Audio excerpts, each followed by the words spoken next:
안녕하세요. 네, 이번 시간부터는 대리에 대해서 한 4시간 정도 진도를 나갈 건데요. 자, 포인트를 좀 보시면 먼저 대리, 그동안 우리는 본인하고 상대방 둘 정도만 알면 되고 끽해봐야 제3자 한 명 더 등장했었는데 이제 본인이 나오고요. 본인의 일을 대신해주는 대리인이 한 명 더 나옵니다. 그리고 그동안 우리가 봤던 상대방은 그냥 상대방 내지는 제3자 이렇게 불러요. 그리고 대리인을 지칭할 때 본인이란 단어하고 헷갈릴 수 있으니까 자기 또는 자신 요렇게 부릅니다. 대리인을 요렇게 부를 때도 있어요.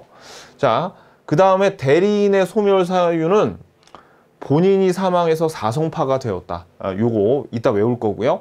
그 다음에 현명행위가 없으면 대리인 자신을, 자신 여기서 자신, 대리인 자신을 위한 법률행위로 본다. 요 자신이란 대리인을 얘기하는 거지 본인을 얘기하는 게 아닙니다. 자, 그 다음에 요 계약 체결의 대리권에서는 중도금도 받을 수 있고 잔금 수령도 할 수 있고 지급기일을 연기할 수 있는 이런 권한들을 갖고 있다.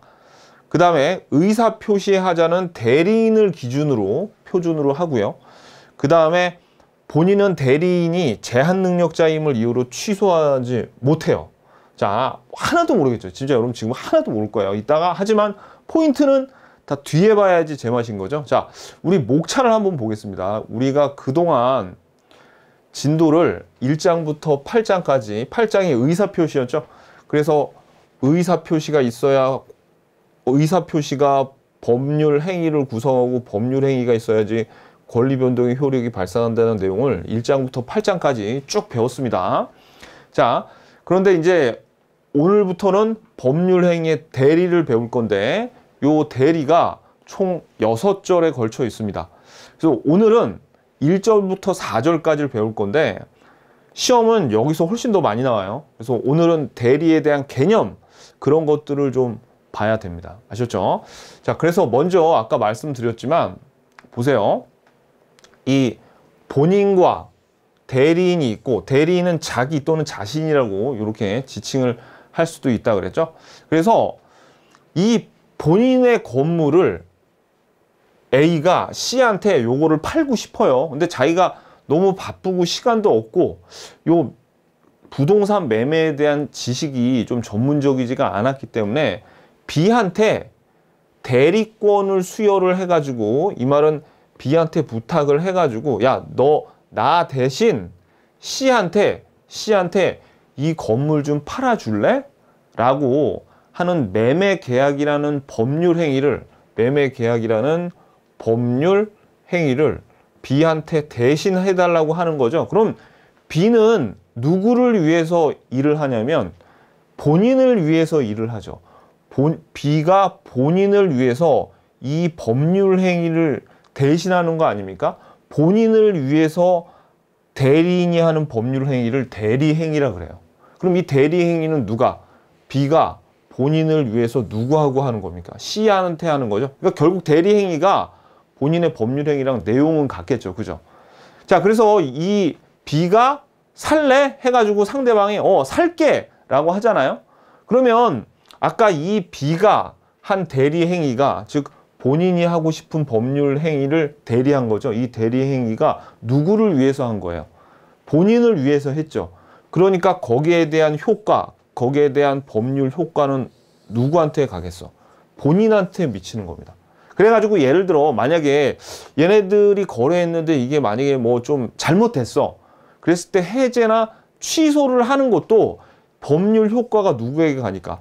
본인에게 가니까 본인이 하는 겁니다. 본인이 취소하는 거지 대리인은 취소는 못해요. 만약에 대리인이 취소하려면 얘가 또 야, 너 취소해라는 대리권, 특별수권을 줘야 되는데 그런 내용은 뒤에서 볼 겁니다. 자, 그래서 다시 한번 이 대리권이라는 건 뭐예요? 야, 네가 나 대신 일 좀 해줄래? 라고 나중에 배우기 때문에 수권행위라 그러는데 이 A와 B의 관계죠. 그럼 B가 본인을 위해서 본인이 하려던 법률 행위를 대신하는 행위를 대리행위라 그래요.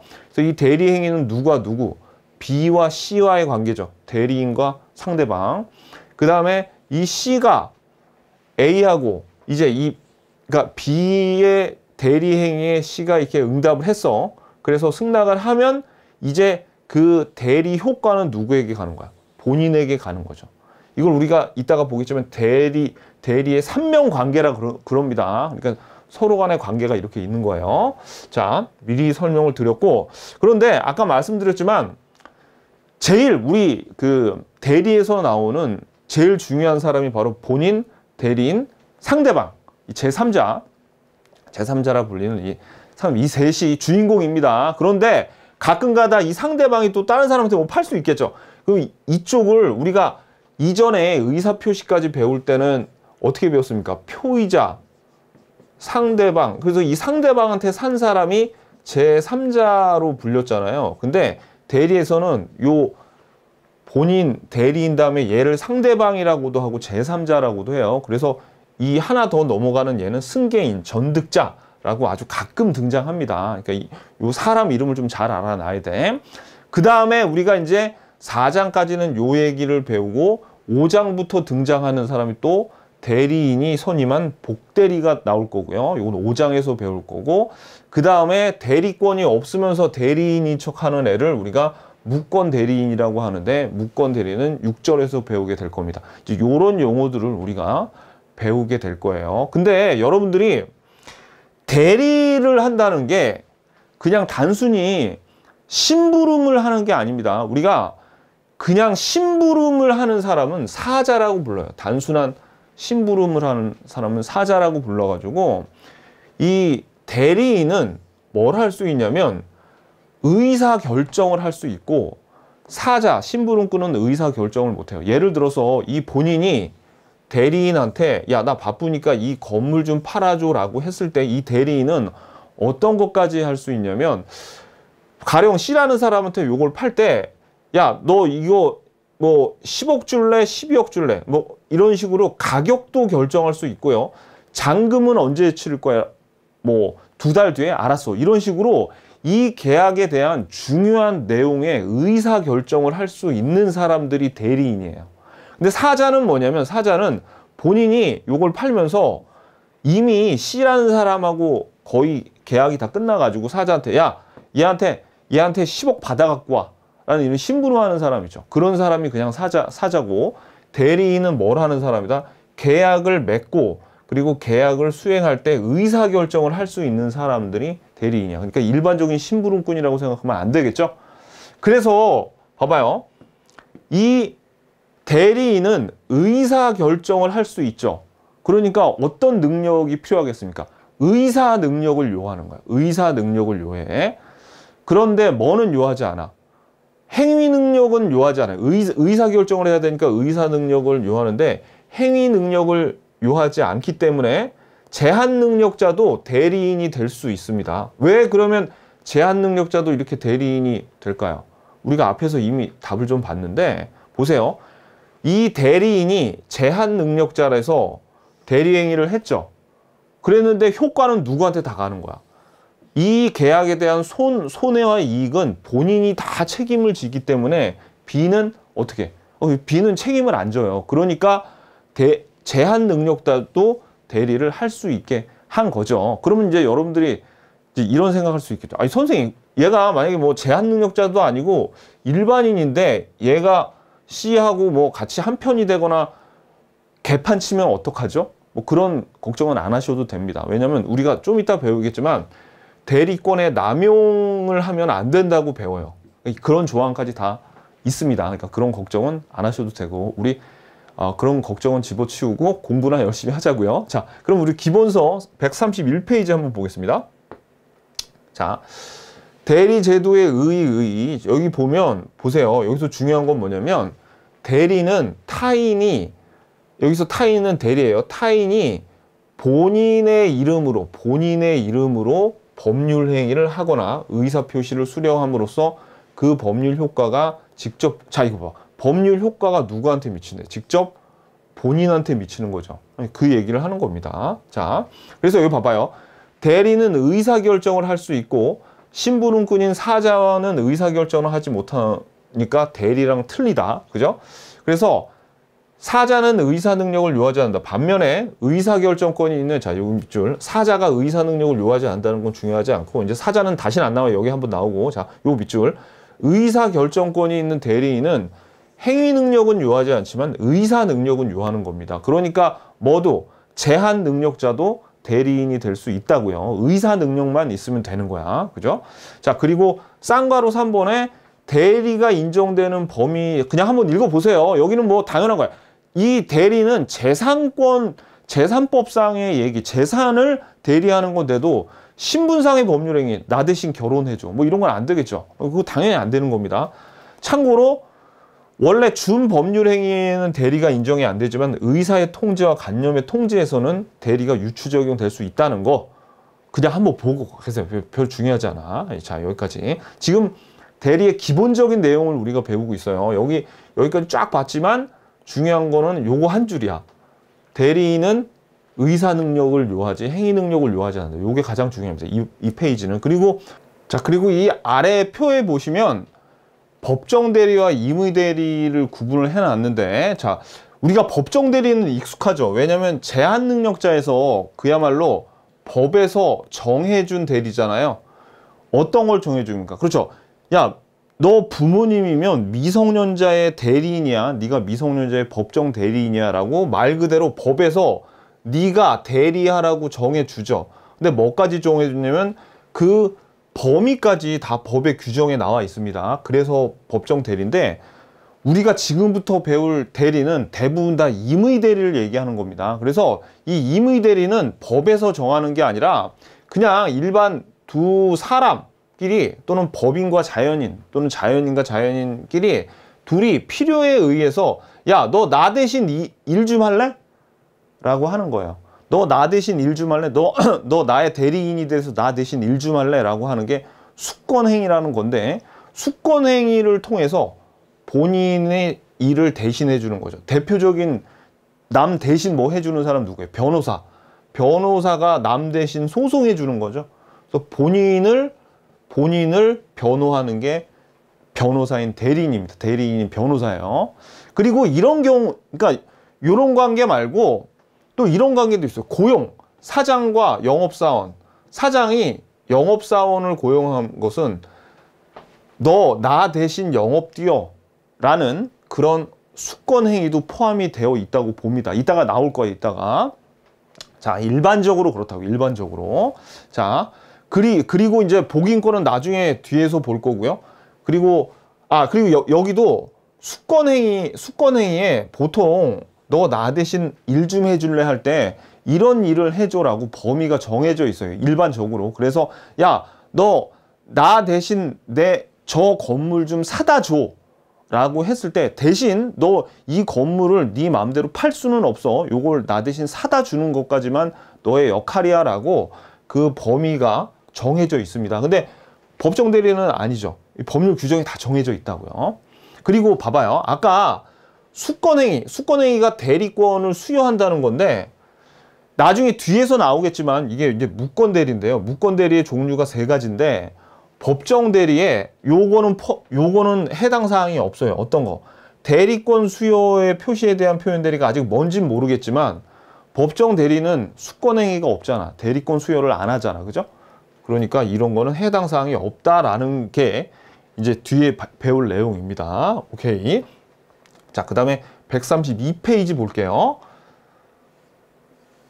자, 이제 뭐 이렇게 중요한 건 아닌데 그냥 뜻만 좀 알자고요. 뜻만. 능동대리와 수동대리는 뭐냐면 아까 말씀드렸듯이 여기 건물을 본인이 상대방에게 이걸 팔아달라고 했을 때 이 대리인이 의사표시를 상대방한테 하면은 능동대리예요.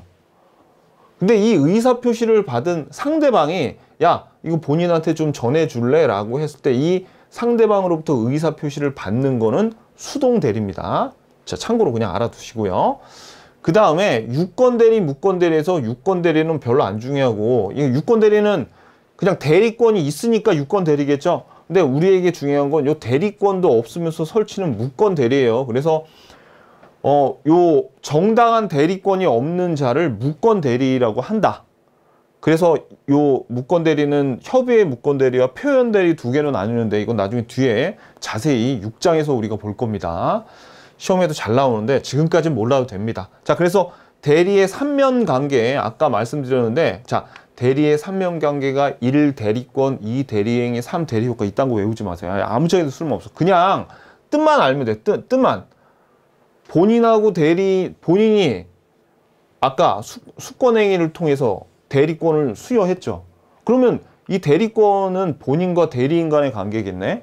그리고 대리인이 본인이 하려던 법률 행위를 대리인이 본인을 위해서 그 법률 행위를 하는 걸 대리행위라 그래요. 그럼 본인의 법률 행위와 내용이 일치하겠죠. 그래서 이 대리행위는 누가 하는 거야? 그럼 본인을 위해서 대리인이 상대방한테 하는 거죠. 그러니까 이 대리행위는 대리인과 상대방 간의 관계. 그래서 상대방이 이 대리행위에 승낙을 해가지고 계약이 맺어졌어요. 그럼 그 효과는 이제 누구한테 귀속되는 거야? 본인한테 귀속되는 게 대리효과. 그래서 이거를 학자들이 따져 보니까 대리행위는 얘네 둘 간의 관계고 대리효과는 본인과 상대방의 관계네 라고 하면서 이름도 무슨 요 삼면관계라고, 대리의 삼면관계라고 되지도 않는, 별로 멋있지도 않은 이름을 붙여놨는데 시험엔 안 나옵니다. 자, 그냥 한번 읽어보세요. 아셨죠? 자, 그래서 1번만 한번 보고 가자. 본인과 대리인의 관계는 대리권에 관한 문제가 주된 것으로서 본인의 대리권 수여행위, 수권행위에 의한 임의대리와 법률 규정에 의한 법정 대리가 있다. 뭐 그런 거, 그죠? 그 다음에 대리행위가 뭐라 그랬어요? 요게, 그죠?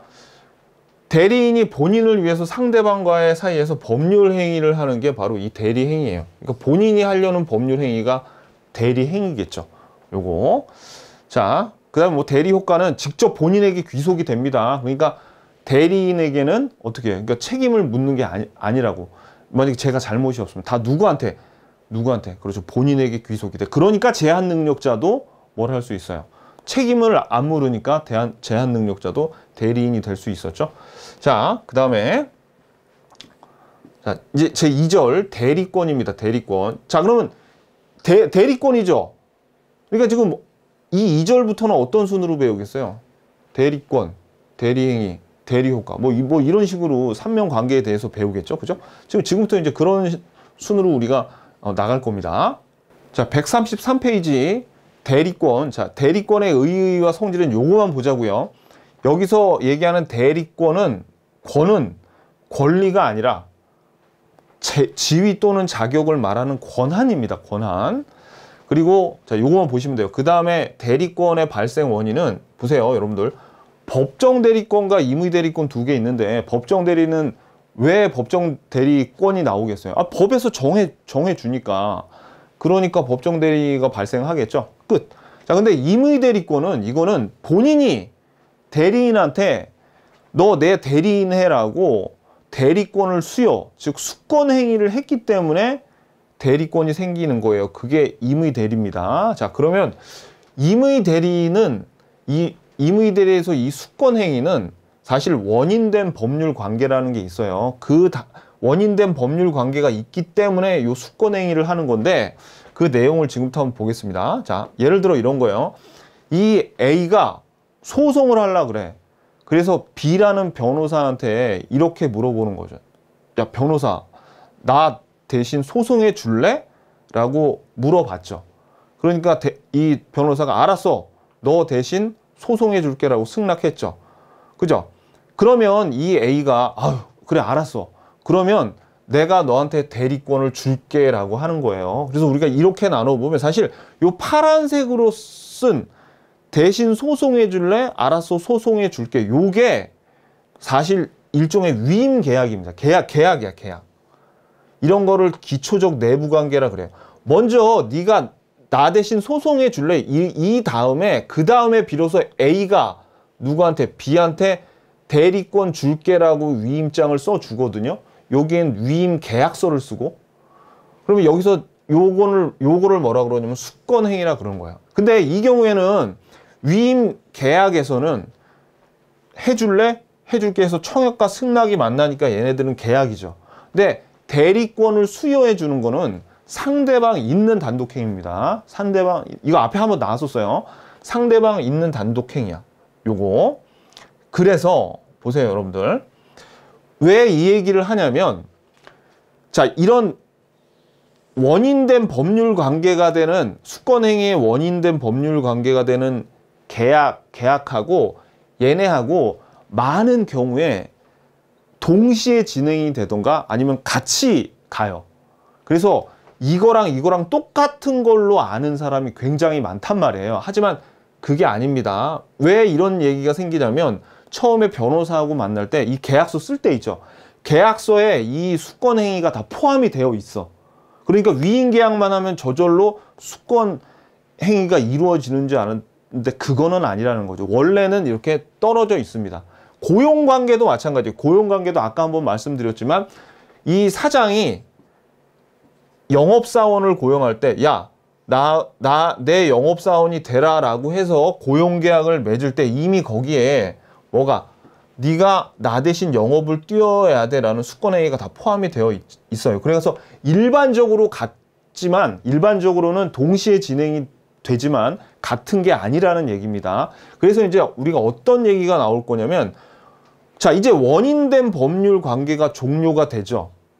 그죠? 그러면 그러니까 얘가 원인이죠. 그럼 결과가 수권행위야. 그럼 수권행위도 소멸돼서 대리권이 소멸하게 되는 거야. 이제 그런 얘기가 나올 겁니다. 무슨 얘기인지 아시겠죠?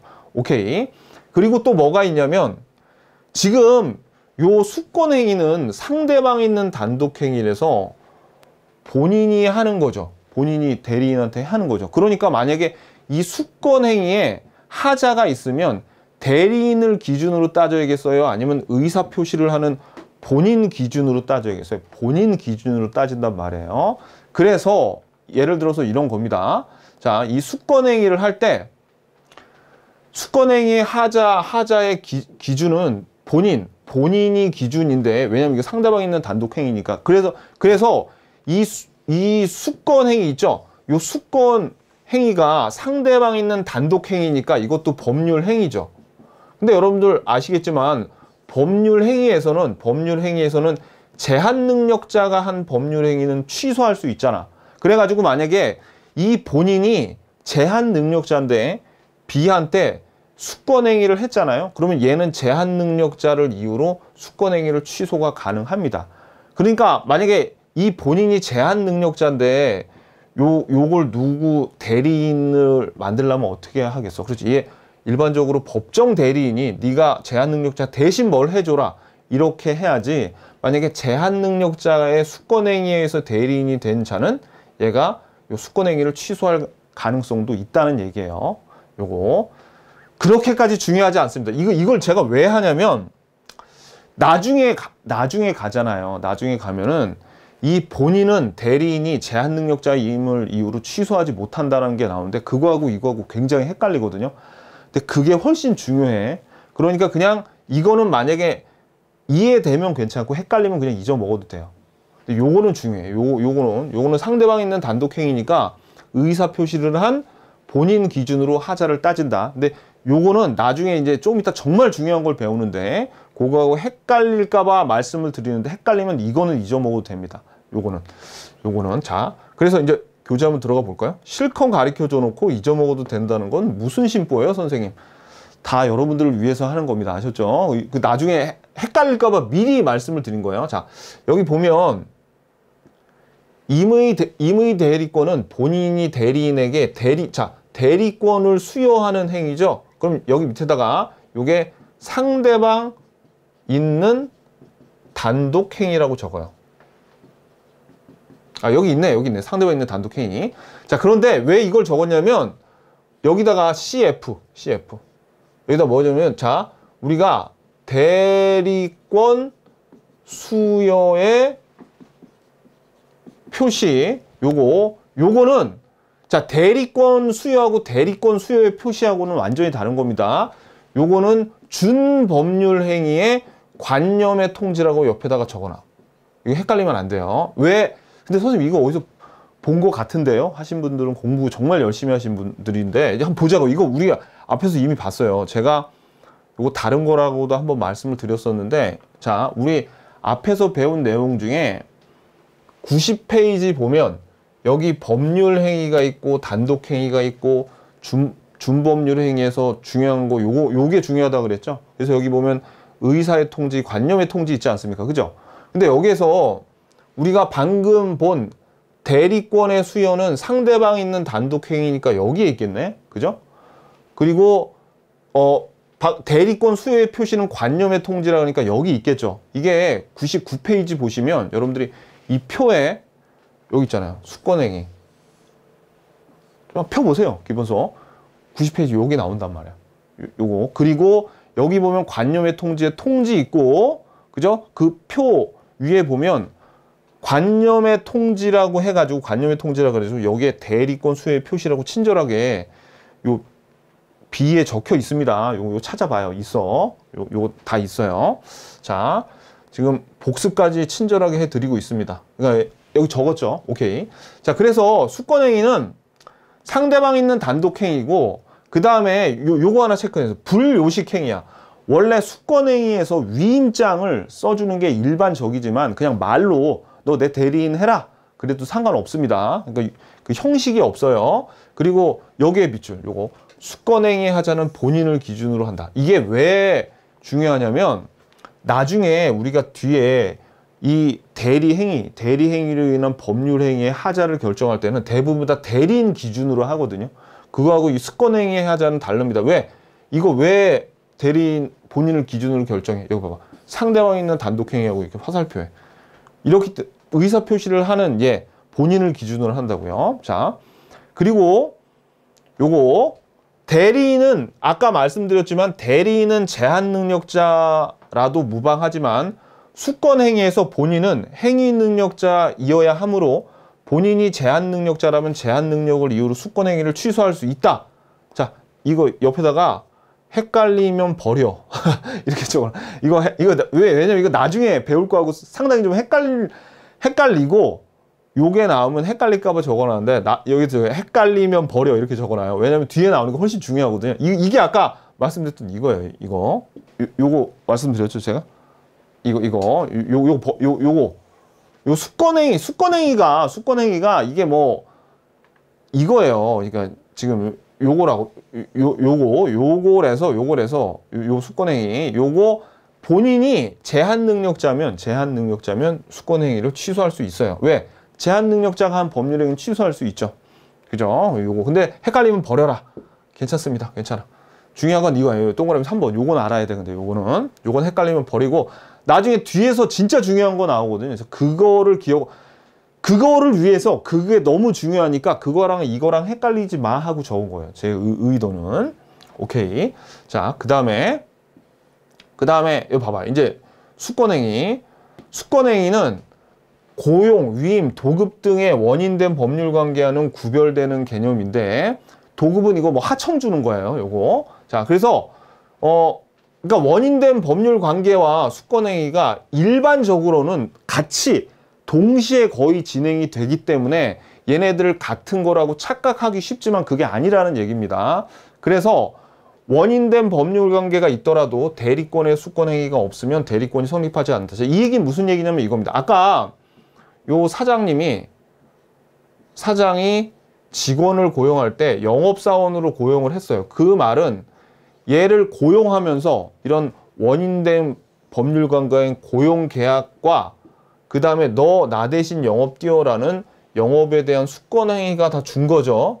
근데 이 영업사원이 영업을 뛰다 좀 다치고 그래가지고 제대로 영업을 못 해가지고 이게 팔을 다쳤어요. 그래가지고 야 그러면 너 당분간 요 경비를 봐요. 그러면 계속 고용이 되는 상태, 원인된 법률관계는 유지가 되지만 이 영업에 대한 수권행위는 이제 없죠. 그러니까 이게 따로는 수권행위가 없으면 대리권이 성립하지 않는다고요. 왜? 이제 얘를 다른 쪽으로 옮기면 영업에 대한 대리권은 이제 없어지는 거지. 무슨 얘기인지 아니까 그러니까 얘네들이 동일하지 않다는 겁니다. 지금 여기서 강조하는 거는. 자, 2번. 임의 대리권은 그 원인이 되는 기초적 내부관계가 밑줄. 그래서 이 임의 대리권은 기초적 내부관계가 종료되면 그래서 얘를 해고해버리면 뭐 이제 끝나는 거죠. 그죠? 그리고 변호사하고도 위임 계약이 끝나면 이제 당연히 대리권도 소멸되는 거예요. 특히 원인된, 자, 요것도 밑줄. 특히 원인된 법률 관계가 위임 계약인 경우에 본인은 위임 계약을 일방적으로 해지할 수 있다. 자, 요건 무슨 얘기냐면 이 위임 계약의 특성상 우리 고용 계약 같은 경우에는 좀 이렇게 해고할 때 문제가 많이 생기거든요. 그러니까 뭐 노사관계 뭐 그런 문제가 많이 생기는데 우리 민법에 위임 계약은 그냥 다른 사람 일을 맡아서 해주는 거기 때문에 위임 계약은 아무 때나 일방적으로 해지할 수 있어요. 본인이 아무 때나 해지할 수 있어. 그래서 여러분들 그 일반적으로 그 어떤 회사에 임원들 있죠.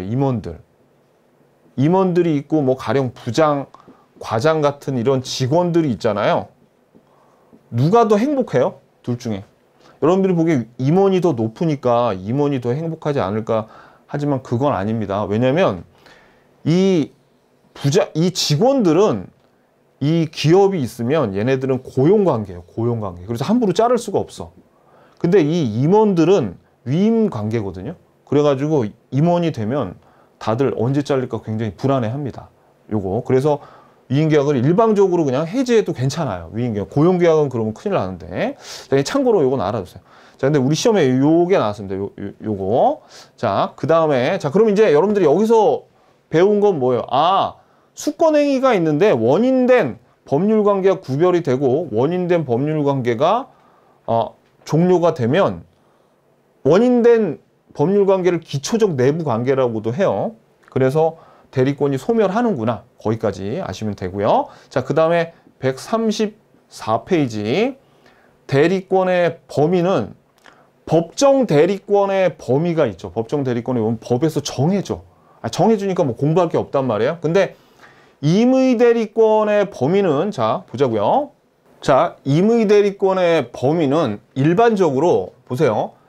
대리권을 수여할 수권행위, 그러니까 위임장에 이거는 하지 마, 저거는 해 이렇게 다 적혀 있는데 자, 이 본인이 굉장히 바빠. 그런 경우에 일일이 다 뭘 하지 마라 하라 라는 범위를 정하지 않은 경우에는 그때는 이런 것들은 그냥 포함이 되고 이런 것들은 포함이 안 돼 있다. 이제 그런 범위를 정해주는 거예요. 그러니까 봐봐요. 여기에 어느 행위가 대리권 범위 내의 행위인지 여기는 수권행위에 적혀 있으면 수권행위의 내용을 보면 되는데 만약에 구체적으로 뭐를 해라, 뭘 하지 말아라 이런 범위가 없으면 이런 판례라던가 그냥 일반적인 법률을 따르는 건데 자 보세요. 특히 봐봐요. 어느 경우가 있냐면 이 1번이 중요해요. 이거 별표. 요거 너무너무 중요합니다. 이거 시험에 되게 잘 나와요. 부동산 매매계약을 체결할 대리권을 수여받았대. 매매계약 체결할 대리권 네모. 그러면 이건 뭐냐면 여기 부동산이 있는데 요 매도인이 본인이고 그 다음에 요거를 대리인을 시켰습니다. 대리인을 시켜서 요 상대방한테 이걸 파는 계약을 했을 때 그냥 단순히 매매 계약만 체결하는 게 아니라 어떤 권한까지 대리인에게 있냐면 자 중도금 동그라미 잔금 동그라미 중도금 잔금 수령 네모 할 권한도 있고 매매 대금 지급 기일을 연기해 줄 권한도 가졌어요. 이제 이런 것도 있어. 자 그러면 예를 들어서 이 말은 뭐냐면 이 대리인이 이 상대방이 대리인한테 여기 있는 돈 있죠. 그러니까 여기 있는 중도금이나 잔금을 대리인한테 줘도 상대방은 잘못이 없다는 얘기입니다. 무슨 얘기냐면 이거예요. 자, 이 건물이 5억짜리인데 5억짜리 대리인이 상대방한테 5억을 팔았어. 근데 이 상대방이 대리인한테 5억을 주고 나서 대리인이 도망을 갔다고 쳐봐요. 본인한테 돈 안 주고. 그랬을 때 본인이 야, 너 돈 왜 나한테 안 주고 대리인한테 줬어? 이렇게 하면 이 상대방은 이렇게 하면 돼. 야, 무슨 소리야 임마. 너 얘한테 매매계약 체결할 대리권 줬지? 그럼 얘한테 돈 수령할 권한이 있잖아. 그러니까 내가 돈을 줬다고 뭐 잘못 있어? 이렇게 따질 수 있다는 얘기입니다. 그럼 본인은 어떻게 해야 되겠어? 그렇죠. 얘한테 돈 또 달라고 할 게 아니라 본인이 대리인을 찾아가가지고 얘한테 이제 뭐 받아내야겠죠. 받아내긴 어렵겠지만 지금 그 얘기예요. 너무너무 중요해. 그래서 중도금 잔금 받을 권한, 자 매매계약 체결할 대리권을 받으면 중도금 잔금 받을 수 있고 이 대리인이 그 다음에 뭐요? 매매 대금 지급기를 연기할 수도 있다. 아, 오케이. 꼭 알아야 됩니다. 이거 시험에 매우 잘 나와요. 자, 그런데 이게 굉장히 중요한데 나머지 이 부동산 계약 같은 데서 범위에 속하지 않은 예도 한번 들어볼까요? 자, 여기 보면 자, 요거 계약을 보세요. 여기 지금 매도인이 팔아달라 그래서 대리인이 상대방하고 계약을 체결을 했어. 그런데 만약에 채무 불이행 등으로 이거를 해제를 해야 될 때는 대리인이 해제할 수 없어요.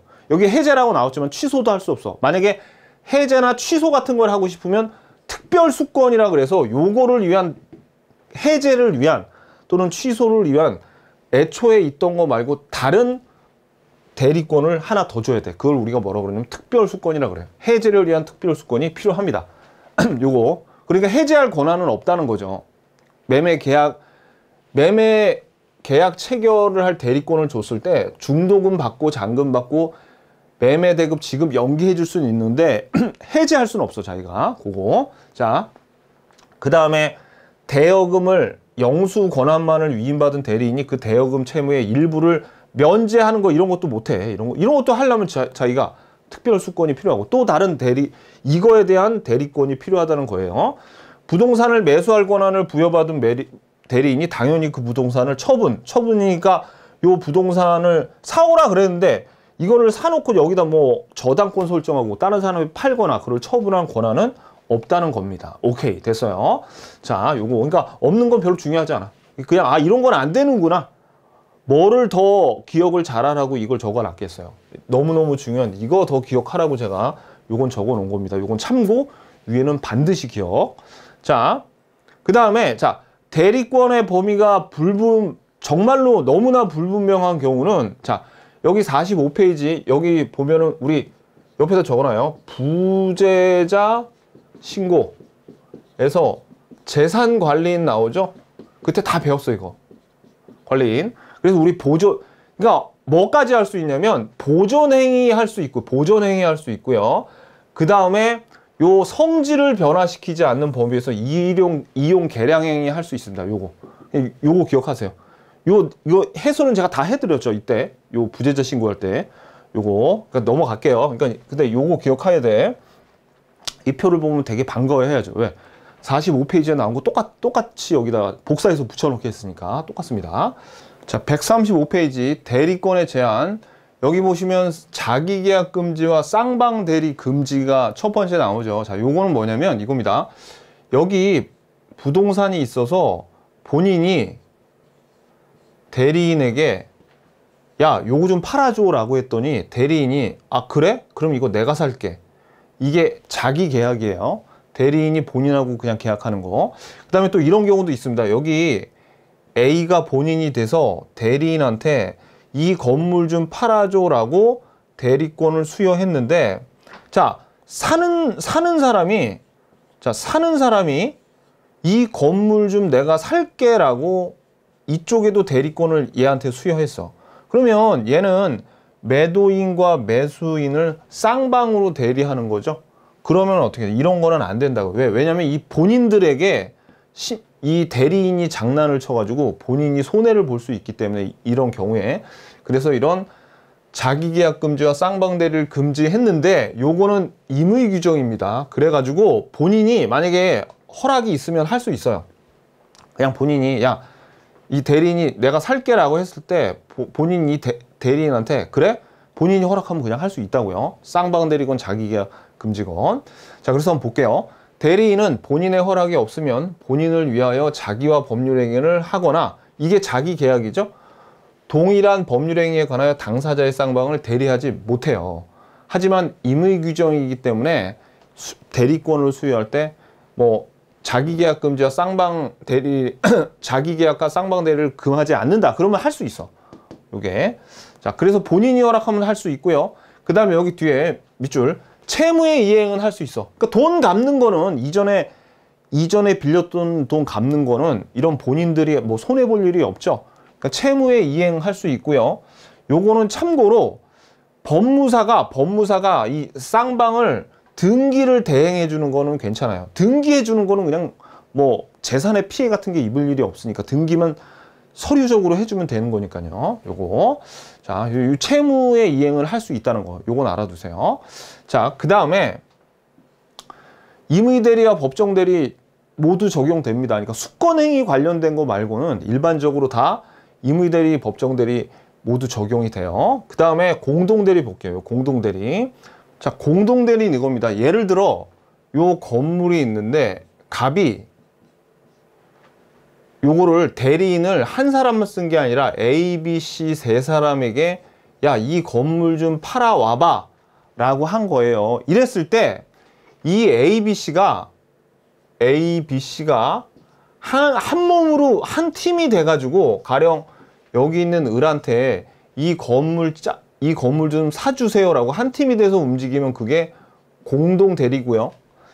A는 을한테 가서 한번 팔아보고 B는 병한테, C는 정한테, 이런 식으로 각자가 요 건물을 팔기 위해서 각자가 뛰는 것을 각자 대리라고 합니다. 그런데 만약에 이 한 건에 대해서 대리인을 여러 명을 선임을 하잖아요. 그러면 각자 대리가 원칙이지 공동이 원칙이 아닙니다. 자, 그래서 여기 밑줄 보세요. 대리인이 수인인 때는 각자가 본인을 대리한다. 그래서 여기 보면 각자 대리가 원칙이다. 별표. 요거 각자 대리. 그런데 자, 법률 규정, 뭐 법정 대리인인 경우에는 법률 규정에 적혀 있거나 아니면 수권 행위에서 공동으로, 자, 야, 니네 이렇게 따로 움직이지 말고 같이 움직여 라고 공동으로만 대리할 수 있는 것으로 정하면 공동으로 대리해야 된대요. 뭐 너무나 당연한 거죠. 근데 이건 그러니까 요 원칙만 나옵니다. 원칙이 이렇다. 요거만 나와요.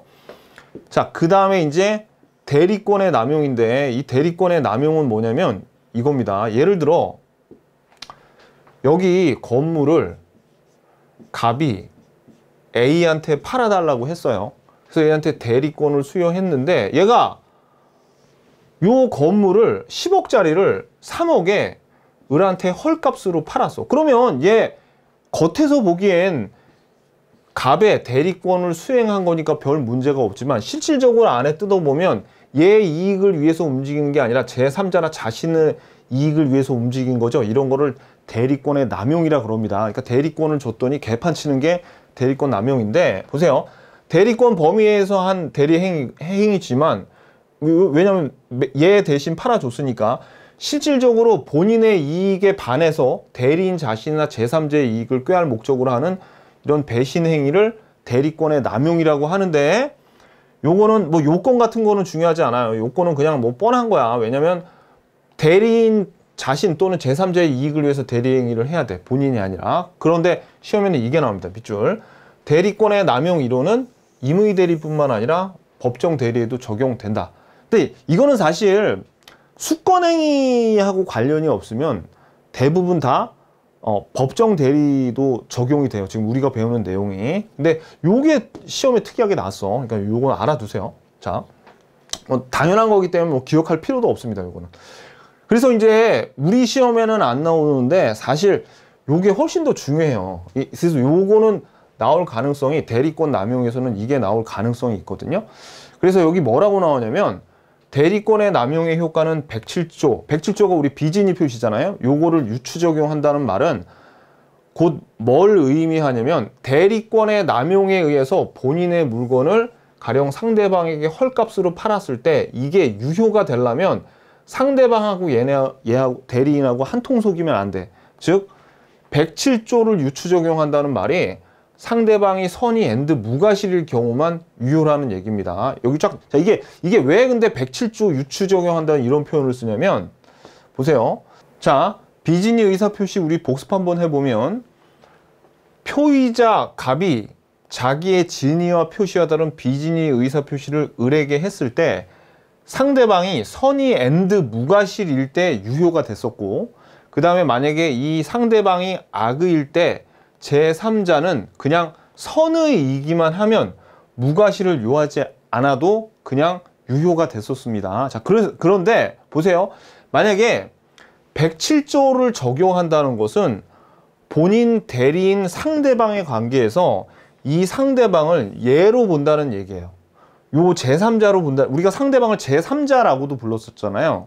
근데 얘가 하나, 둘, 세 번째 나왔다 그래서 여기 비진의 의사표시에서 제3자가 아니라 상대방으로 유추 적용하겠다는 거예요. 그 말은 이 대리인 B가 본인이 대리권을 줬을 때 대리권 남용한 사실을 얘가 선의기만 하면 되는 거예요? 아니면 선의 앤드 무과실까지 요한다는 거야?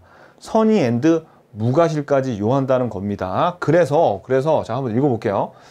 대리권의 남용의 효과는 107조를 유추 적용해서 대리인이 배임 행위한 경우에도 대리 의사에 있는 곳으로서 그 행위는 대리 행위로서 유효한데, 다만 상대방이 배임 행위에 대해서, 그러니까 얘가 대리권 남용을 했다는 배임 행위에 대해서 알았거나 알 수 있었으면 효력이 없는 것으로 보죠. 그러니까 선의 앤드 무과실이어야지 유효라는 얘기입니다. 이 배임 행위에 대해서. 그게 107조를 적용한다는 얘기예요. 즉 107조에서 이 C 상대방은 107조의 상대방으로 보겠다는 거지, 여기에서 하나 더 떨어진 제3자로 보겠다는 얘기가 아닙니다. 그러니까 결론은 그냥 여러분들이 이렇게 알아두세요.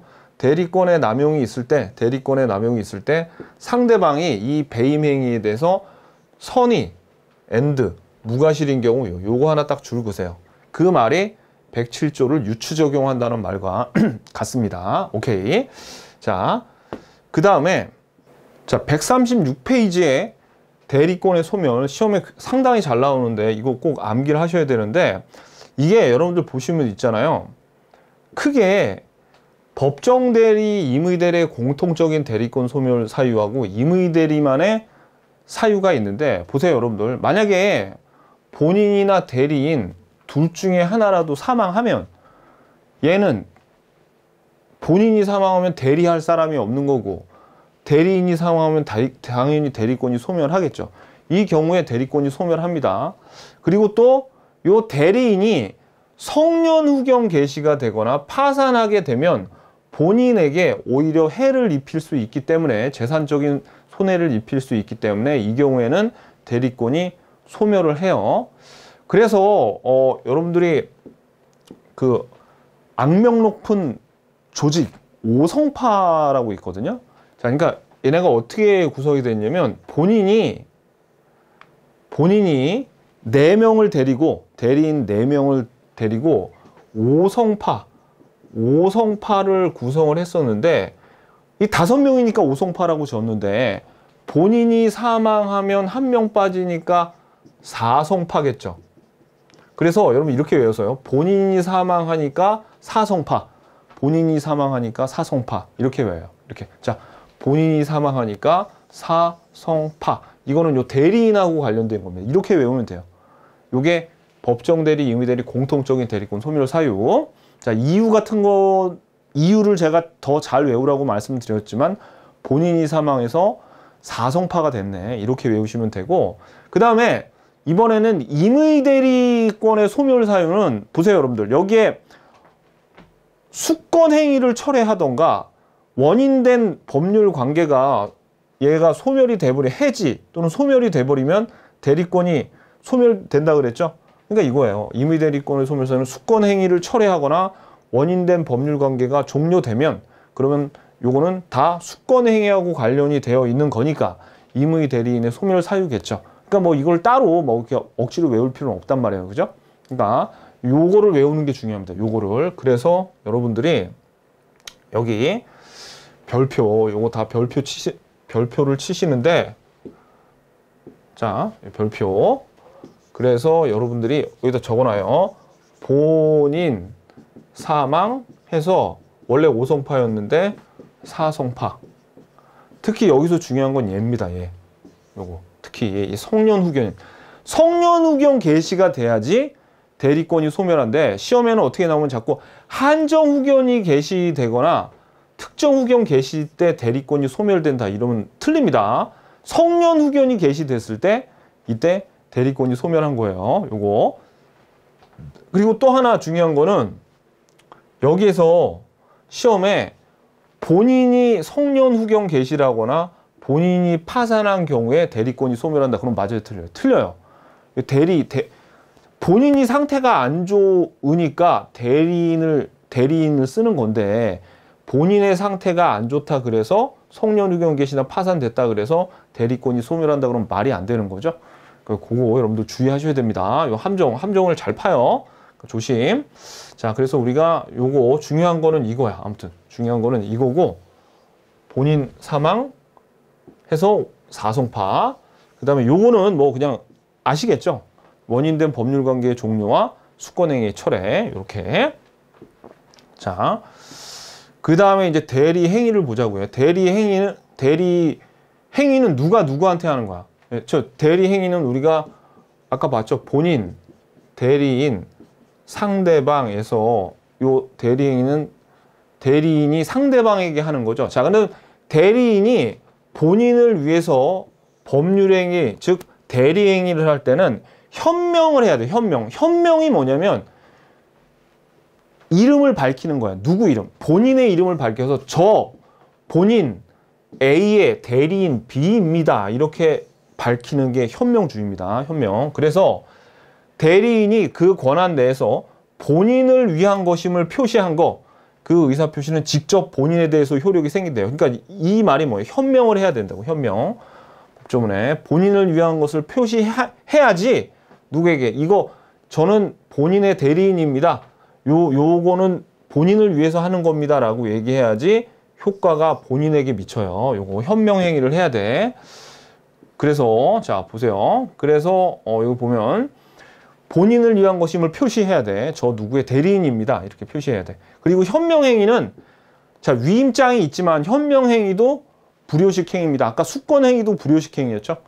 대부분 다 불효식 행위예요. 우리 민법은 불효식 행위인데 사람들을 못 믿으니까 쓸 뿐이지. 자, 그런데 이런 경우 있죠. 대리인이 자 여기 본인이 있고 대리인이 있고 상대방이 있는데 본인을 위하지 않고 상대방하고 계약을 맺었어요. 여기다가 계약서에 자기 이름 썼어요. 본인의 대리인이라고 밝히지 않고. 그런 경우에는 어떻게 그 의사표시는 대리인에게 효력을 미쳐요. 이게 시험에 나옵니다. 이게. 자, 그러니까 봐봐요. 여기 본인을 위해서 표시해야지 본인에게 효력이 생겨. 현명행위를 해야지 본인에게 생겨요. 자, 그래서 요거 밑줄 여기 중요합니다. 대리인이 본인을 위한 것임을 표시하지 않을 때 그 의사표시는 자기를 위한 것으로 본답니다. 이게 추정한다 규정이 아니고 중요한 건 이게 자기가 누구예요? 자기가 대리인이야. 대리인 이렇게 적어놔요. 대리인을 위한 것으로 본다. 이 경우 대리인은 현명하지 않은 것을 착오를 이유로 의사표시를 취소할 수 없습니다. 자, 요거는 참고로. 근데 이게 중요해. 요걸 알아야 돼. 현명하지 않으면 본인을 위한 것임을 밝히지 않으면 그 효과가 누구한테 오면 그러니까 이런 겁니다. 예를 들어서 여기 A가 있고 B가 있는데 B의 건물을 A가 B의 건물을 C한테 사달라고 대리권을 줬어요. 근데 만약에 얘가 계약을 할 때 A의 대리인이에요 이렇게 밝히지 않고 매매 계약을 체결하잖아요. 그럼 지가 어디서 돈 마련해가지고 이거 사야 돼. 나중에 이 A가 갑자기 나 저거 갑자기 사기 싫어졌는데 해가지고 마음 바뀌어버리면 얘가 현명행위 아니면 지가 사야 된다고요.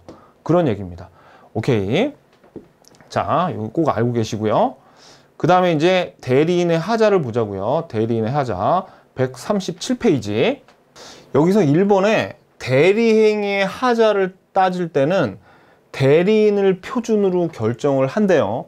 제가 요 1번, 2번은 요 2번을 먼저 설명드린 다음에 그 다음에 설명을 드릴게요. 여기 보면은 의사표시의 효력이 의사의 흠결, 사기, 강박 또는 어느 사정을 알았거나 과실로 알지 못한 것으로 인하여 영향을 받을 경우에 그 사실의 유무는 대리인을 표준으로 해야 된대요. 그게 무슨 얘기냐면 봐봐요 여러분들. 자 2번에 예를 들어서 설명하면 원칙적으로 대리인이 표준이고 의사의 표시하자는 자 일단 이거 밑줄 그세요. 의사의 표시하자는 대리인을 표준으로 한대. 대리인을 기준으로 아까 수권행위는 본인이 기준으로 했죠. 그러니까 요게 근데 훨씬 중요합니다. 그 다음에 대리행위의 하자로부터 발생한 법률 효과는 취소권 등은 본인에게 귀속돼요. 그래서 아까 말씀드렸지만 대리행위에 뭔가 잘못돼서 해제나 취소 같은 거 할 땐 본인이 하는 거지. 그리고 손해배상도 본인이 해주는 거지 대리인이 하는 게 아닙니다. 만약에 취소나 해제를 대리인에게 시키려면 특별수권을 줘야 된다 그랬어요. 그 얘기예요. 그래서 임의대리인이 취소하기 위해서는 밑줄, 임의대리인이 취소하기 위해서는 본인으로부터 별도의 수권을 받아야 된다. 취소 해제를 하기 위해서는, 그죠? 별도의 수권, 특별수권이에요, 이게. 자, 그 다음에 이제 2번 이 내용을 한번 볼게요. 2번. 여기 보시면 동그라미 1, 2, 3번이 나오는데 요거만 이해하면 대리인을 기준으로 한다는 게 무슨 말인지 알게 될 텐데, 자, 한번 보자고요. 요거는 그림을 보면서 같이 봐야 돼. 자, 먼저 갑이 본인이고 을이 대리인이고 병이 상대방이에요. 자, 이럴 때 1번 상대방이 대리인을 자, 그냥 사기로 그럴게요. 병이 대리인을 사기쳤죠. 사기쳤으면 본인한테 사기를 안 치더라도 요 경우에는 누가? 본인이 취소할 수 있어. 왜? 대리인이 기준이니까. 근데 2번의 경우에 상대방이 사기를 누구한테 쳤냐면 본인한테 쳤죠. 그러면 대리인한테 사기친 건 아니기 때문에 본인이 취소할 수가 없습니다. 요 얘기예요. 자, 다시 여러분 헷갈리실지도 모르니까. 지금 봐봐요. 아무튼 사기, 강박, 선의, 악의 뭐 그런 게 과실, 무과실이 누구 기준이냐면 대리인 기준이란 말은 뭐냐면 얘가 사기를 쳤어요. 사기를 칠 때 만약에 대리인한테 사기 쳤죠. 그러면 취소권은 본인한테 있잖아요. 사기당하면 취소할 수 있죠. 이때 이 본인이 취소할 수가 있습니다. 본인이 대리인한테 사기치면 기준이 대리인이니까 본인이 취소할 수 있는데, 자, 그러니까 법률행위하는 당사자가 대리인이기 때문이에요. 얘가 대리행위를 하니까. 근데 대리인이 뻔히 있는데 상대방이 만약에 본인한테 사기쳤죠? 그럼 대리인한테 사기친 건 아니죠? 그러면은 본인한테 사기쳤다고 취소할 수가 없어요. 왜? 법률 행위를 지금 실질적으로 하고 있는 대리인이 사기당한 게 아니기 때문에. 그 얘기입니다. 한번 봐봐요. 자, 상대방이 대리인을 사기 강박한 경우 하자의 여부는 대리인을 기준으로 판단하여야 하며 취소권은 본인에게 귀속하므로 본인은 대리행위를 취소할 수 있다고요. 그죠? 자, 그런데 상대방이 이번엔 본인을 사기친 거야. 본인을 사기 강박하면 본인이 사기 강박을 받았다 하더라도 대리인이 사기 강박을 당하지 않는 한 대리행위는 하자가 없으므로 본인은 대리행위를 취소할 수 없대요. 알겠죠? 이게 대리인을 기준으로 한다는 게 이런 의미입니다. 근데 동그라미 3번은 이거예요. 동그라미 3번은 이거랑 다른데, 자, 봐봐요. 동그라미 3번은 뭘 의미하냐면 이번에는 누가 사기를 쳤냐면 대리인이 상대방을 사기쳤어요. 그러면 보세요. 대리인이 뭔가 나쁜 짓을 하죠. 그러면 이거는 대리인은 항상 본인이랑 동일시가 되기 때문에 이 상대방은 취소할 수가 있다고요. 그 얘기입니다. 이 본인이 몰랐다 하더라도 얘네들은 동일시해. 대리인이 나쁜 짓 하면. 그래서 대리인이 상대방에게 사기 강박을 한 경우 본인이 대리인의 사기 강박을 알았는지 몰랐는지 여부는 중요하지 않아. 왜? 얘네 같은 놈이기 때문에 얘가 사기치면 취소할 수 있어요. 여부를 묻지 않고 사기 강박에 당한 상대방은 의사표시를 취소할 수 있대요. 그러니까 1번, 2번하고 3번은 다른 거죠. 왜? 1번, 2번은 상대방이 사기를 친 거고 3번은 대리인이 사기를 친 거는 본인이 사기친 거랑 똑같으니까 이 본인이 대리인이 사기친 거를 알았든 몰랐든 간에 상대방은 취소할 수 있다고요. 지금 그 얘기를 하는 겁니다. 오케이. 됐어요. 요게 사기 강박에 관한 내용입니다. 이해하셨죠, 이거? 여러분들. 이해하셨으니까 여러분들이 그중에서 시험에 잘 나오는 이게 여기 밑줄. 하자의 여부는 대리인을 기준으로 판단하여야 되며 취소권은 본인에게 귀속하므로 본인은 대리행위를 취소할 수 있다. 1번만 완전히 이해하면 뭐 2번, 3번은 여러분들이 저절로 알게 될 겁니다. 자, 그 다음에 3번. 불공정한 법률 행위는 여러분들 경무대 기억나시죠? 아니, 경무대니까 이거 기억나시겠네. 경무대. 그런데 궁박은 본인 기준. 그 다음에 반사의 질서 행위도 우리가 봤는데 반사의 질서 행위에서 대리인이 적극 가담하면 대리인이 나쁜 짓 하면 본인이랑 같은 거죠. 그럴 땐 본인이 이 대리인이 배임행위 적극가담했는지 알든 모르든 간에 그냥 무효가 된다는 걸 우리가 이중매매에서 배웠습니다. 이중매매. 자, 그림 기억나셔야 될 텐데. 자, 보세요, 여러분들. 반사회 질서 행위에서 지금 얘가 갑한테 먼저 팔아서 중도금까지 받았는데 원래 이 본인이 적극가담하면 이거 무효죠. 근데 본인이 아니라 의뢰 대리인인 A가 적극가담했어. 그래서 등기가 병 앞으로 넘어갔을 때 이때 병이 얘가 적극가담한지 알든 모르든 간에 대리인이 나쁜 짓 하면 얘네들 동일인으로 보라 그랬죠. 동일인으로 보기 때문에 이 본인이 적극가담한 거랑 똑같아. 그래서 이게 뭡니까? 무효가 되는 거죠. 무효가 103조 무효 이중매매에서 배웠던 거예요. 그리고 착오가 있었는지 중대한 과실이 있었는지 누구겠어요? 대리인을 기준으로 판단한다 이겁니다. 그래서 우리 시험에 이제 요게 나왔어. 근데 이거는 우리 앞에서도 봤으니까 이중매매 요거 다 잘 나오는 겁니다. 이거 앞에서 다 우리 시험에 다 나오는 거죠. 다 알고 계세요. 요거 자 그럼 다시 137페이지 위에 쌍괄호 1번과 쌍괄호 2번 여태 제가 요 쌍괄호 1번을 설명드렸죠. 요 둘 다 별표. 자, 둘 다 137페이지 다시 돌아왔어요. 여태 대리인을 표준을 한다 설명드린 다음에 여기 보면 밑줄 의사표시의 효력이 의사의 흠결 강목 또는 어느 사정을 알았거나 과실로 알지 못한 것으로 인하여 영향을 받을 경우 사실의 유무는 대리인을 표준으로 한다. 대리인 표준. 근데 2번은 이것도 밑줄 그세요.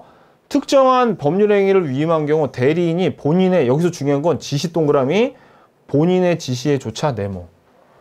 그 행위를 한 때에는 본인은 자기가 안 사정 또는 과실로 인하여 알지 못했던 사정에 관해서 대리인의 부지를 주장하지 못한다. 말도 더럽게 어렵게 적어놨는데 옆에다 여러분들이 여기서 본인 기준이라고 적어요. 본인 기준.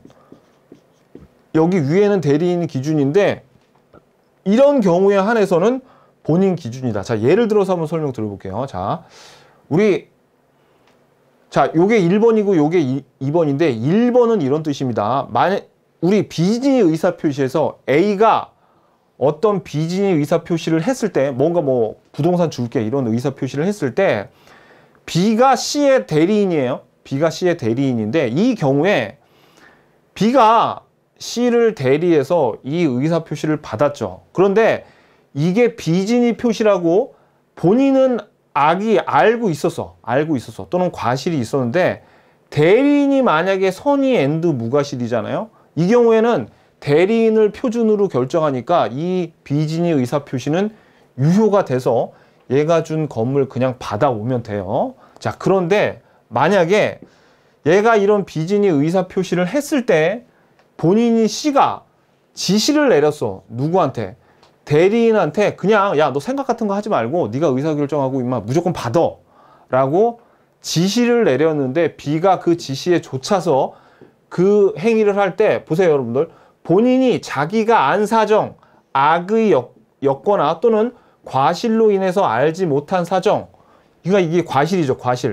과실이 있지만 나는 과실이 있지만 대리인이 몰랐잖아. 대리인이 선의 무과실이잖아. 그러니까 이거는 유효야.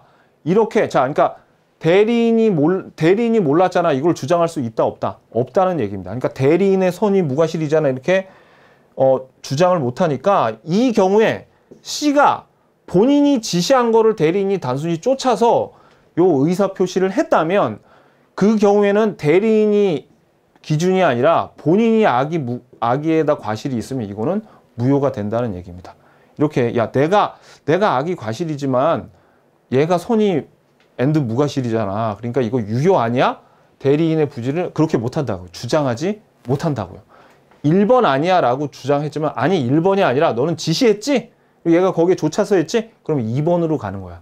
이렇게 가는 겁니다. 오케이. 둘 다 시험에 나와요. 둘 다. 근데 뭐 이렇게 여러분들한테 본인 기준이다 어쩌다 이렇게 나오는 게 아니라 이 문장 그대로 나옵니다. 이 문장 그대로 나오니까 그대로 알고 계세요. 요거. 그러니까 여기는 어디에 잘 나오냐면 본인의 지시에조차 그 행위를 한 때에는 그래서 요거는 괄호 쳐서 빼버리고 대리인의 부지를 주장하지 못한다. 이제 요렇게 한 문장으로 이렇게 나와요. 이게 너무 기니까 이렇게. 오케이. 됐습니다. 자, 그 다음에 138페이지. 여기 보시면 이제 대리의 효과. 대리의 효과는 여기 말씀드렸듯이 직접 본인에게 귀속하는 겁니다. 직접 본인에게 귀속해요. 그래서 어떤 이 계약이 잘못됐을 때 손해배상도 본인이 상대방한테 해줘야 되고, 그 다음에 뭐 취소권도 본인이 행사해야 되고, 해제도 본인이 해야 되는 거예요. 그래서 여기 쭉 나옵니다. 계속 나와요. 이거 다 우리가 봤던 내용이에요. 요거 법률 효과, 그 다음에 뭐 채무 불이행했을 때 손해배상 책임도 모두 본인에게 귀속된다. 오케이. 뭐 됐고. 그 다음에 본인은 그냥 의사 능력 없어도, 행위 능력 없어도 어떻게? 그죠? 원래 우리 법정 대리인이 이런 능력 없는 사람들을 위해서 법정 대리인을 쓰는 거잖아요. 본인이 능력이 없을 때. 그죠? 그러니까 본인은 그냥 권리 능력만 있으면 돼요. 아니, 별로 안 중요해. 이거는 본인은 권리 능력만 있으면 되지만 대리인은 대신 뭐 한다. 이게 중요하지. 아까 한번 나왔었는데 요거 밑줄. 대리인은 행위 능력자임을 요하지 않는다. 별표. 하지만 밑줄. 대리인은 의사 능력은 있어야 돼서 의사 능력자의 법률 행위는 효력이 인정되지 않아요. 따라서 의사 능력이 없는 대리인의 대리 행위는 무효겠죠. 근데 제한 능력자가 대리인인 경우에는 유효겠네. 자, 그래서 밑줄. 제한 능력자라도 의사 능력만 있으면 대리 행위를 할 수 있다는 겁니다. 그 다음에 요거 별표. 2번. 본인은 대리인이 제한 능력자임을 이유로 대리에 의한 법률 행위를 취소하지 못한다. 라는 겁니다. 요거. 이게 뭐냐면 이게 어떤 내용이냐면 이거예요. 자, 쌍가로 이번에 본인은 대리인이 제한 능력자임을 이유로 대리에 의한 법률 행위를 하는 못하냐면 가령 이 A가 건물을 좀 팔아줘라고 B한테 맡겼는데 B가 제한 능력자였어요. 근데 이 B가 C한테 이걸 팔 때 좀 비싸게 팔 수 있었는데 이걸 좀 싸게 팔았어. 싸게 팔았을 때 본인이 C한테 야, 우리 대리인이 제한 능력자거든? 너 제한 능력자의 행위는 취소할 수 있는 거 알지? 그러니까 이 법률 행위, 대리 행위 취소야 이렇게 할 수 있다 없다? 없다고요. 왜? 왜냐면 제한 능력자도 대리인이 될 수 있죠. 그러니까 얘가 대리인이 본인을 위해서 한 법률 행위, 즉 대리 행위는 법률 행위를 취소하지 못해요. 어떤 이유로는? 대리인이 제한 능력자니까 이거 취소해줘 이럴 수 없다고. 이게 제일 중요해. 요거. 자, 왜냐면 3번도 나오고 우리가 아까 보면 그 수권행위도 무슨 제한 능력자를 이유로 나오는데 요게 제일 중요합니다. 요거.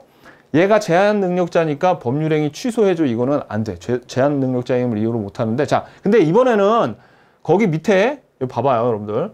여기 보면은 3번에 기초적 내부관계에서 동그라미 1번, 2번 나오죠. 자, 이거는 이거보다 덜 중요한데 2번보다 덜 중요한데 3번은 뭘 의미하냐면 이겁니다. 이거랑 헷갈리지 말라고 제가 설명드리는 거예요. 봐봐요. 이거는 제한 능력자 대리인은 자신의 제한 능력을 이유로 기초적 법률 관계인 위임 계약을 취소할 수 있다. 이거는 뭐에 관한 얘기냐면 이 대리인이 A를 위해서 한 법률 행위에 대한 얘기가 아니라 이 A가 B의 대리인이 되려면 원래 기초적 내부 관계가 있었어야 됐잖아요. 수권 행위 말고 그 원인된 법률 관계, 위임 계약, 고용 계약 뭐 그런 게 있었죠. 근데 이 본인이 이 제한 능력자가 대리인이 될 수도 있어. 대리인이 될 수도 있지만 이 본인이 제한 능력자를 대리인으로 쓰려면 기초적 내부 관계인 위임 계약 같은 거를 맺었을 거 아닙니까? 그죠? 이런 경우에 이 위임 계약만큼은 제한 능력자 측에서 제가 제한 능력자니까 이거 취소할게요 라고 할 수 있다고요. 이 위임 계약은. 그러니까 이 법률행위에 대해서 얘기하는 게 아니에요. 그래서 제한 능력자 대리인은 자신의 제한 능력을 이유로 기초적 법률 관계인 위임 계약은 취소할 수 있어요. 자, 그런데 본인은 이 위임 계약이 야, 네가 제한 능력자잖아 라고 위임 계약을 취소할 수는 없겠죠. 왜? 취소권자가 아니니까. 취소를 할 수 있는 사람은 우리 제4 강착에서 제한 능력자 측에서 법률 대리인이나 아니면 사기당한 자, 강박당한 자, 뭐 그 착오를 일으킨 자밖에 취소를 못 하잖아요. 그러니까 보세요. 본인은 대리인의 제한 능력을 이유로 위임 계약을 취소할 수는 없는데, 다만 이 위임 계약은 해지할 수는 있어요. 해지. 그냥 얘를 해지할 수는 있지, 제한 능력을 이유로 취소는 안 돼. 본인이 얘한테. 그런데 위임 계약은 언제든지 해지할 수 있다고 그랬죠. 그냥 해지할 수는 있어요. 내용이 지저분하죠. 그죠? 근데 여러분들 봐봐요. 지금 우리가 이거랑 비슷한 내용이 지금 이거 쌍괄호 2번하고 지금 여기 쌍괄호 3번에 1번, 2번은 이 그냥 위임계약에 관한 내용이고요. 위임계약의 결과로서 여기 수권행위도 있었죠. 수권행위에 대해서도 우리가 아까 배웠단 말이야, 이거. 요거 제한능력자를 이유로 수권행위, 상대방 있는 단독행위 취소 가능하죠. 이거 지금 머리에 들어와요? 잘 안 들어오죠. 그러니까 내가 이거 좀 여러분들이 그 뒤에 너무너무 중요한 이거를 배우기 때문에 이거 그냥 한번 들어두고 넘어가라는 거였습니다. 이거 지금 벌써 이거하고 벌써 헷갈려요. 근데 앞에 배운 그 수권행위까지 나오면 상당히 헷갈리겠죠. 근데 좀 쉽게 정리를 하자면 이거는 무조건 외워야 돼. 이거는 본인이 대리인이 제한 능력자라는 이유로 상대방한테 이건 취소는 못하는 건데, 요 1번, 2번은 지금 본인과 대리인의 위임 계약에 대한 내용이에요. 위임 계약이. 근데 이게 그냥 위임이란 말 빼고 그냥 계약이라고 해도 마찬가지 아닙니까? 이게 무슨 고용 계약이건 무슨 계약이건 간에 취소를 할 수 있는 사람은 제한 능력자밖에 없잖아. 나 제한 능력자니까 취소해 주세요 할 수 있는 사람은 제한 능력자밖에 없어서 본인은 요 계약을 취소하지는 못합니다. 못하는데 해지는 할 수 있다. 그죠? 근데 그러면 수권행위까지 하나 더 정리해요. 수권행위는 뭐라고 그랬어? 수권행위는 상대방 있는 단독행위라서 하자가 의사표시를 한 A가 기준이 돼야 되고, 그죠? 그 다음에 이 수권행위도 법률행위니까 만약에 이 본인이 제한능력자면서 수권행위를 했다면 제한능력자라는 이유로 수권행위를 취소할 수 있다고요. 오케이. 자, 여기까지. 자, 그래서 오늘 포인트를 보자고요. 자, 포인트. 상당히 제가 양을 줄인다고 이 양이랑 판례랑 엄청 많아요. 근데 제가 다 쳐내버리고 그냥 시험에 나올 것만 한 것만 해도 요 정도입니다. 그러니까 양이 많습니다. 좀 많아요. 뭐 현명행위 이런 말도 나오고 많기 때문에 여러분들이 좀 용어를 좀 확실하게 알고 기출문제 풀면 더 확실하게 다가갈 거예요. 자, 일단 본인, 대리인, 상대방, 이때 대리인을 자기 또는 자신이라고 불렀던 거 봤죠. 그리고 대리권의 소멸 사유는 원래 5성파였는데 본인이 사망해서 4명 돼서 4성파. 그 다음에 현명행위가 없으면 대리인 자신을 위한 법률행위로 본다. 그 다음에 계약 체결, 매매계약 체결의 대리권에는 중도금, 잔금 수령할 권한, 지급기일 연기할 권한이 있고, 의사표시의 하자는 대리인을 기준으로 한다고 했죠. 그리고 본인은 대리인이 제한능력자임을 이유로 그 법률행위를 취소하지 못한다. 오케이, 됐습니다. 자, 그러면 기출문제 풀러 가자고요.